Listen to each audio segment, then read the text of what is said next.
Before we uncover this chilling chapter of Hong Kong's underworld history, make sure to hit that subscribe button and turn on the notification bell. Here, we dig into the archives that the big studios and the powerful families want to stay buried forever. You are about to learn that Jackie Chan's greatest fight wasn't against a villain on a cinema screen, but against a shadowy criminal empire that ruled the city with an iron fist, blood, and silent intimidation. Now, let's travel back to the late 1980s, the terrifying era of the blood-stained sets. The year was 1987. Hong Kong was the Hollywood of the East, a neon-lit paradise of creativity and action.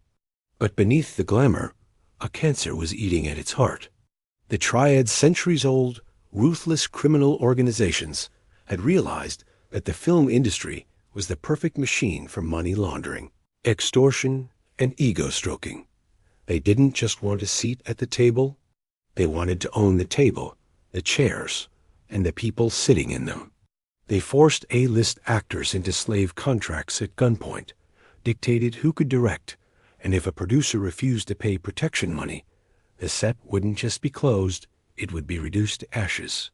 In the middle of this suffocating chaos stood Jackie Chan. By the late 80s, he was more than an actor.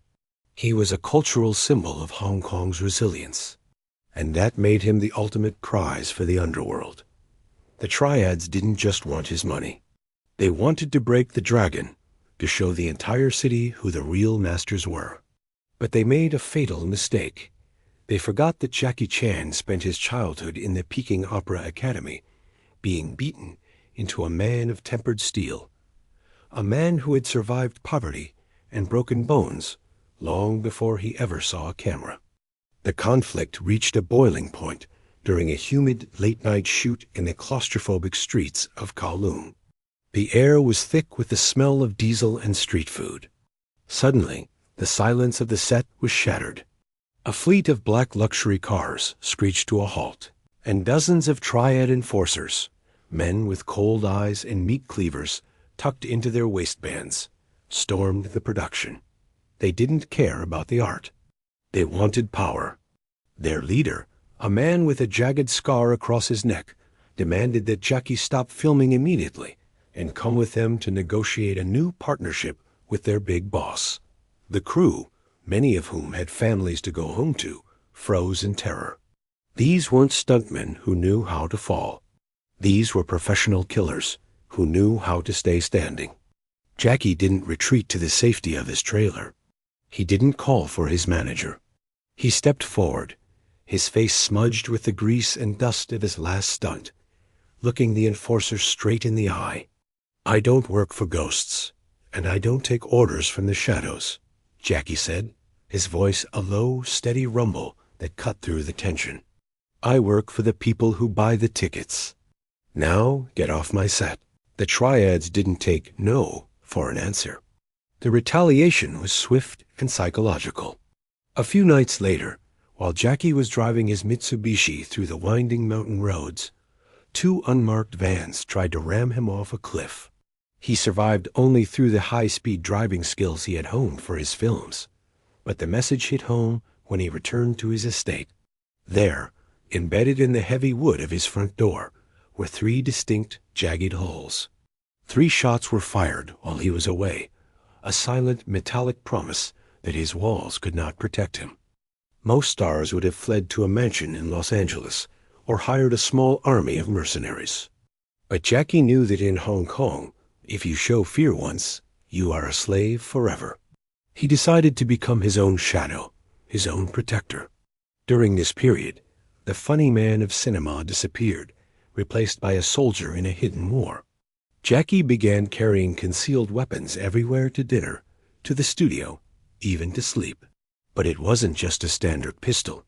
In a hauntingly candid interview years later, Jackie admitted that at the peak of these threats, he carried 2 handguns and a live military-grade hand grenade in his pocket at all times. "I lived in a state of constant, focused adrenaline," Jackie recalled. "I told them through my associates, if you come for me with 100 men, I will not run. I will pull the pin on this grenade, and we will all go to the afterlife together. I was ready to die to stay free. This wasn't a movie script with a guaranteed happy ending. This was a man walking through the rain-slicked streets of Mongkok, his hand never far from the cold metal in his pocket, knowing that any shadow could be his last. He checked his car for C4 explosives every single morning.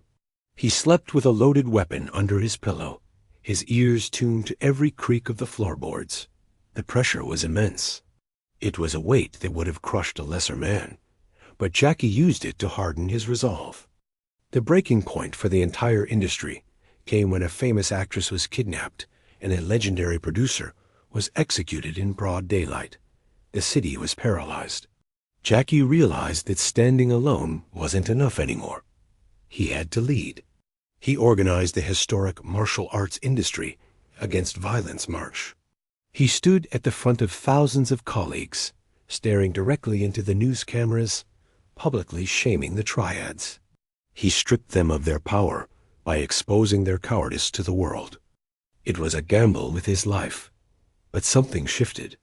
The public's love for Jackie was so great that the Triads realized killing him would bring a level of heat from the government and the international community that would destroy their business.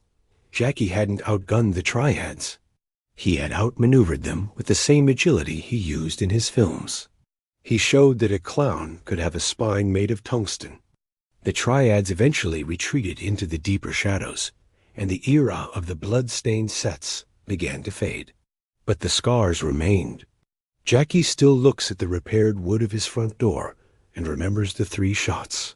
He remembers the weight of the grenade that almost became his final act. He realized that being a hero isn't about the choreographed fights we see on screen. It's about the terrifying, lonely moments when you choose to stand your ground against an impossible enemy.